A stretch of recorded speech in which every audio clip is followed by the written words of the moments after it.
Motivation quotidienne numéro 50. L'humilité avant tout.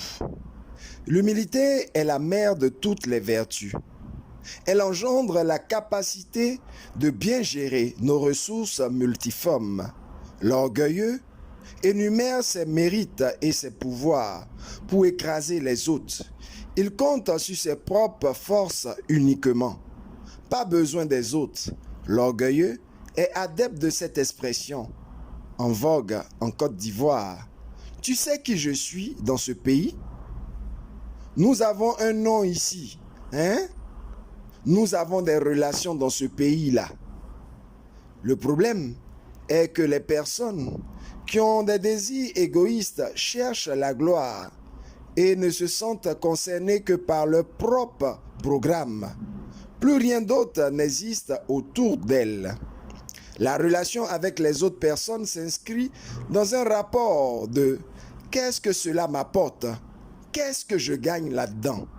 L'orgueilleux voit que ceux qui sont autour de lui, y compris sa famille, conjoints, enfants, frères et sœurs, comme des concurrents.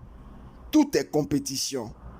Ou compétit avec sa propre femme et son propre mari dans l'éducation des enfants, par exemple, au lieu d'être dans une coopération collaborative.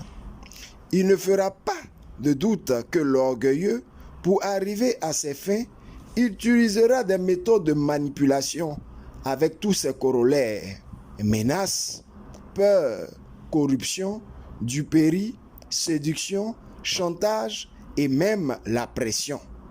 Africaines et Africains nouveaux, Ivoiriennes et Ivoiriens bois de manioc, l'humilité avant tout nous conduit à sortir de cet engrenage de conflits internes qui, à long terme, deviendra toxique pour nous-mêmes et pour notre entourage. Un sage a dit, l'humilité précède la gloire, et nous disons, l'orgueilleux ou l'orgueil conduit à la chute. Exercice pour cette journée. Nous poser la question et répondre.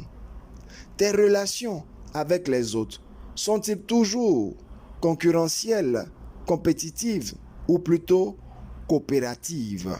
C'était ton coach Paul Blanchard-Raquet, influenceur au naturel bois de manioc.